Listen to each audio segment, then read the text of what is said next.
282,000 subscribers on your channel, Leila, 5.4 million views in just the last 30 days. And so your growth has just continued to multiply. What is the number one lesson you've learned over the last year about creating successful content? You know, it's funny. I look back at, like, I think a lot of the times, especially with content, I find myself wanting to change a lot because just like, it's funny. It's like almost, I forget the same principles of business and other areas of life. Sometimes I don't apply them to content because it's probably the newer thing for me.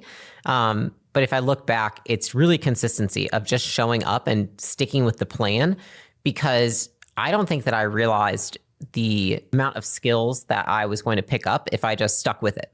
Like my ability to articulate things, my ability to understand when somebody's asking me a question, what they actually want to get out of me, my ability to build rapport with an interviewer, my ability to know what kind of content is going to do well on Twitter versus LinkedIn versus YouTube.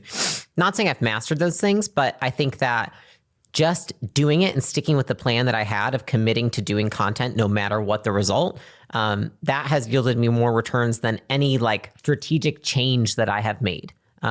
Just continuing to use the feedback from the content, how I feel about the content, watching myself in the content to apply to the next time, and then just trying to do a little bit better, like 1% better every time. What's the untold weight of being consistent at content and the practical day-to-day that people wouldn't understand that you carry? And I would mean like you wake up in the morning on a shoot day. Is there anything rushing through your head like self-doubt? Or is there anything rushing through your head of like, you maybe could do the ops CEO stuff because you've built that muscle, but to be consistent, the resistance you have to overcome, what's the emotional pressure?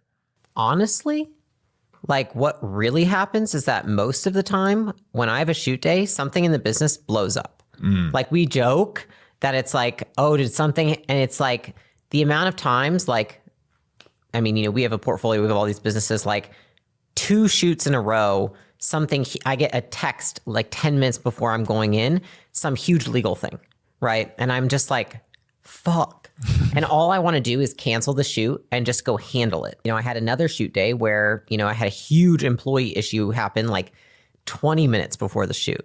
And I was like, and it's somebody who reports to me and I need to handle it, but I couldn't. And so it's like I had to send somebody else to do their best. And so what it is that when you're actually running the business and then you've got to go make content, go on a podcast, speak on stage, whatever it may be, it's that there are things happening and you are completely aware of them. And you really just want to cancel what you've got in front of you to go handle them. The thing is that if you did that every time, you would never make any fucking content. And so that's what I have found is that in the beginning, like the very beginning, I did cancel content consistently because of these things happening until I realized that it's never going to stop happening. And if anything, the resistance is only going to get stronger because our business is growing quickly. And so there are more things happening. There are more, I would say, like fires that I have to put out because I think I look at a CEO as chief firefighter.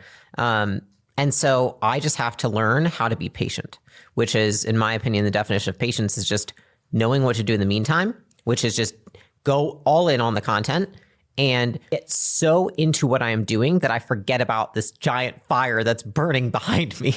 Does that make sense? 100%. Yeah. And have you always had the mental toughness to perform under pressure, or